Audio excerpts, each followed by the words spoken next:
It's an ominous sign when budget day starts with headlines showing homelessness has got to the worst levels we have ever seen in the entire history of the country.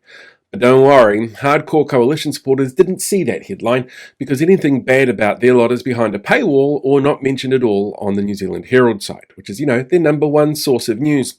Willis didn't fail to deliver in her delivery of nothing. Stuff called people living in poverty, especially children, one of the biggest losers in the budget, after the annual report into child poverty came out that showed that there is no meaningful improvement to be expected for people living day to day with issues caused by severe poverty, and there has been a slight increase in the numbers of children living in poverty.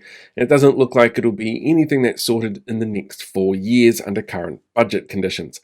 The lauded increase in health spending, most of that actually goes to addressing inflationary costs of providing healthcare, or focuses on specific frontline outcomes like lowering the bowel cancer screening age.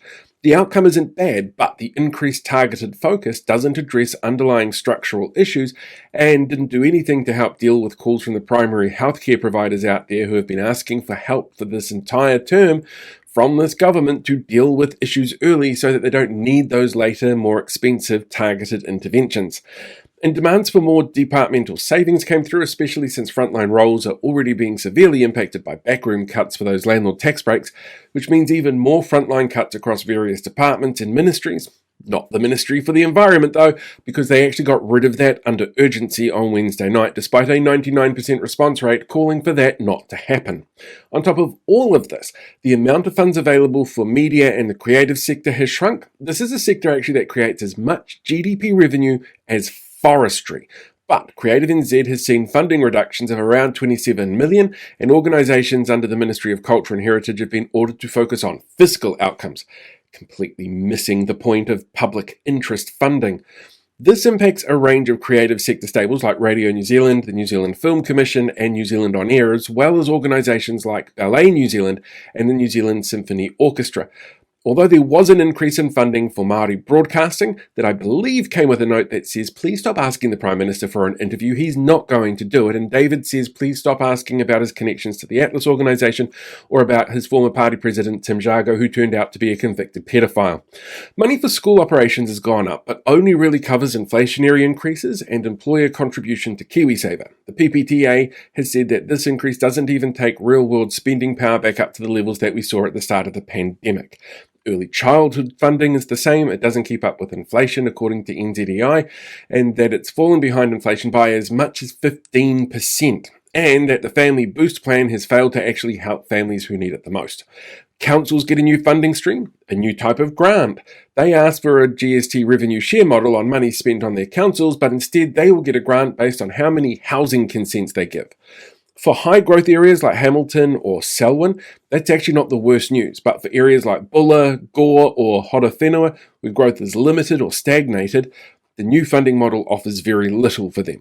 The government also expects to earn just over 200 million in a new bank levy, not a tax, there's a difference apparently, which is still less than they gave to tobacco companies. Oh, and Winston's followers must be having like a massive cognitive meltdown because the gold card is getting an upgrade, and everybody knows how much Winston's followers love the gold card. It's going to become an official form of ID, but also a digital ID, and they hate that idea almost as much as not knowing what's in your pants when you pee and vaccines. They listened to a report from IRD on how to better look at the not-for-profit sector for tax, but deliberately buried the IRD report into tax fairness and how the mega wealthy avoid paying taxes under urgency when they were first elected. So I guess they're happy to pick and choose which IRD advice they listen to. There's spending cuts to the Public Service Commission, the Ministry of Disabled People, Te Puni Kokiri, and the Ministry of Pacific Peoples. Net Crown debt is also going to go from 182 billion to 246 billion by 2029. Yeah, Nicola is continuing her process of borrowing and spending more than we saw under Grant Robertson. So it's essentially more of the same. More money in places that make good headlines, but the details show it's barely covering the increased costs caused by high inflation, particularly high sector-specific inflation and cost of living issues. Winston got to look good in the budget, which I guess is one way to shut him up for 5 minutes, but don't worry, next week he's bound to be back threatening his coalition partners while also telling everyone else he wouldn't work with anybody else.